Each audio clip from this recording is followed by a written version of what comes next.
Assalomu alaykum hammaga. Xudo xohlasa bugungi obzorda bizni Malayziyada yashab turgan kvartiramiz, ya'ni yotoqxonamiz bo'ladi. Xo'p, ko'rinishi xuddi shunaqa. Ikkita kirish joyi bor mashinalar uchun. Bu yoqdan birinchi kirish joyi A blok va C blok o'tadigan yo'llar bor. O'zi 39 etajdan iborat balkoni bilan, ya'ni yuqoridagi qismi bilan 40 etaj hisoblanadi. Hop, ichkariga kiradigan bo'lsak, ichkarida bu yoqda C sektor, ya'ni C bo'limi o'tadigan yo'l, hol bor bu yerda dam olib o'tirish uchun. Bundan tashqari bu yer A zona, ya'ni A sektorga bo'lingan. Bu yer ham hol.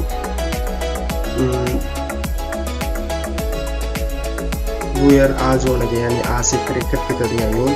Undan tashqari har bitta xonadonni o'zini pochta qutisi mavjud.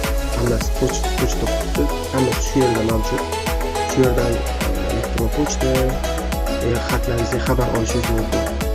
Bundan tashqari bu B zonaniki. B zonaniki tashqarida joylashgan. Bu yerda bilasizlar, qish yo'q. Shuning uchun hamma joy ochiq, yam-yashil. Hop,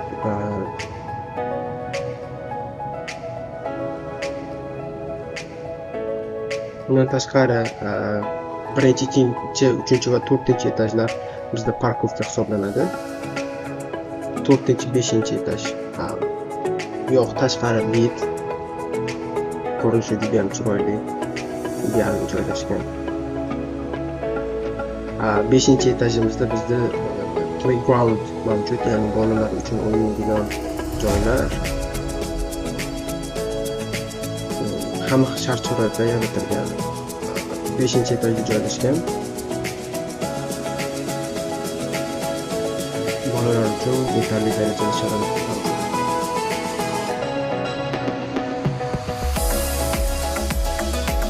Asosan 5-etaj dam olish uchun joy hisoblanadi. Shuning uchun hamma joy bilan bezatilgan va juda ham shinam va dam olib dars qilib o'tirish uchun va namoz o'qish uchun joylar mavjud. Basseyn, mana bu yerda erkaklar uchun namoz o'qish joyi, kirish joyi shu yerdan bo'ladi. Bu yerda chap tarafda yaxshi videoga olmaganman, lekin chap tarafda ayollar namozxonasi bor. Bu yer to'sib qo'yilgan va kirish joyi boshqa joydan bo'ladi bu yerda.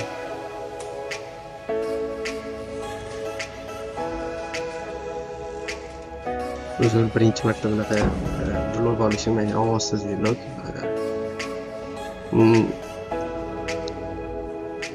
Keyingi joy bu yer yosh kattalar uchun zal deymizmi yoki badan tarbiya mashqini qilish uchun joy deymizmi bilmadim, lekin bu yer yosh kattalar uchun joy hisoblanadi.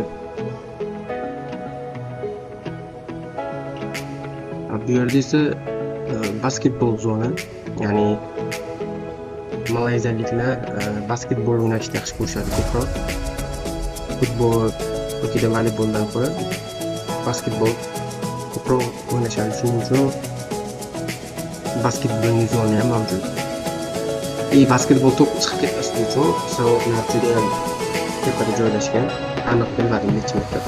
Lekin pastdan bu yerda hayvonot bog'i ko'rinib turadi. Shahar juda ham go'zal. Va 5-qavatda turishiga qaramasdan basseyn joylashgan. Bu A zonani basseyni.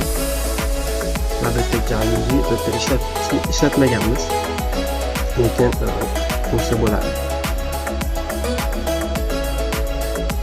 Basseyn tiniq, suv 24/7, ya'ni to'xtovsiz almashib turadi. Bu yerdan chiqib ketadi, chap tarafdan, o'ng tarafdan pastki qismdan suv kiradi. Bu yerda boya aytib o'tganimdek, odamlar gaplashib turadi yoki qanaqadir muammolar dars qilib o'tirishi mumkin. Mana shunaqa.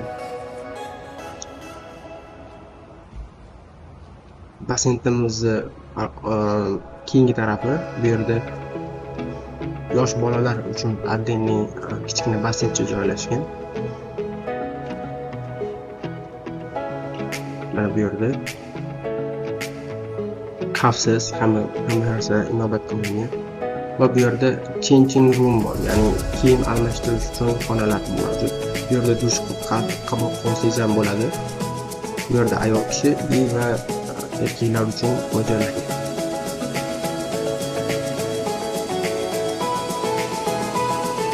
Va bu yerda hol bor. Tipa o'tirib dars qilib o'tirib yoki nimadir o'ynar, nimadir muhokama qilib o'tirsangiz ham bo'ladi. Juda ham shinam va video ham go'zal. Men boya aytib o'tay, faqat bu A zonaniki, ya'ni A sektorniki. Bizning binoda уже A, B va C sektorlar mavjud. Lekin men sizlarga faqatgina A sektornikini ko'rsataman, sababi o'zim A sektorda turganim uchun. Bu yer shahar ko'rinishi 5-etajda. Va bu yerda playground, ya'ni playroom bor, ya'ni o'ynash uchun joylar. Bu yerda reading room bor, dars qilib o'tirish uchun, kitob o'qish uchun joylar. Gaming room, bu shaxmat, shashka, yana qanaqadir o'yinlar, tennis o'ynashyapti, uni to'liq videoga ola olmadim. Chunki bilasizlar o'zlaring sal noqulay.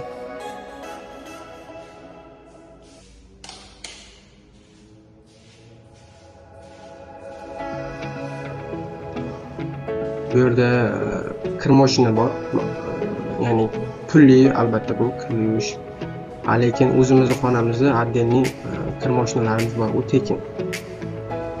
Bu yerda jim hozircha yopiq, ma'lum bir sabablarga ko'ra, chunki oynaga singan ekanman, nimadir bo'libdi. Shuning uchun yopiq.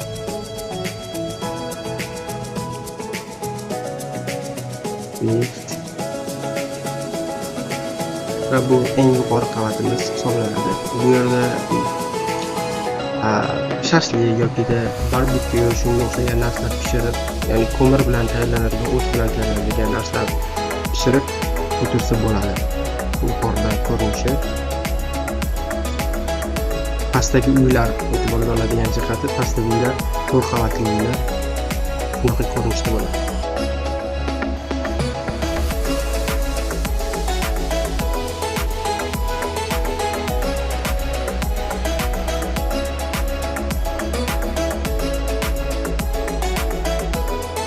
Men sizlarga yuqorida aytib o'tganimdek, bu yerda o'sha arendaga olasizlar bir kunga. O'tirib bemalol o'ynab, kulib, shashlik yeb yoki barbekyu qilib o'tirsang bo'ladi.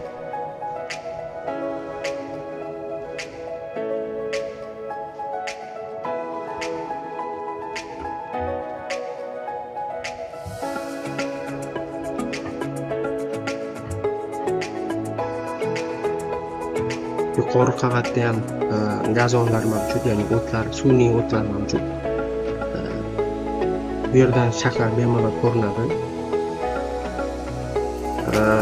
Malayziyaning poytaxti Kuala-Lumpur shahrida emas, sal uzoqroqda joylashgan. Lekin bu yerdan Twin Tower, shunga o'xshash binolar ko'rinib turadi.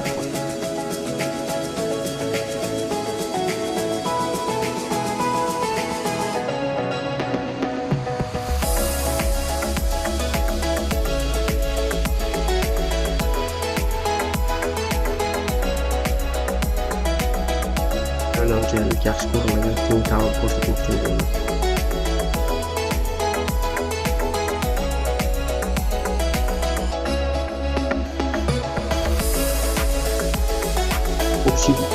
Yuqori qavatli shundan iborat.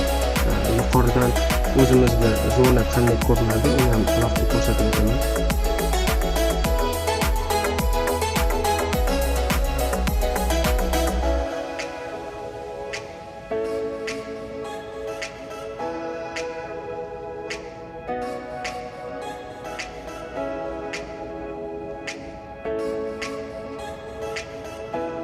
Sizlarga aytib o'tganimdek, A zona, B zona yuqori to'g'ridagi va C zona o'ng tarafdagi.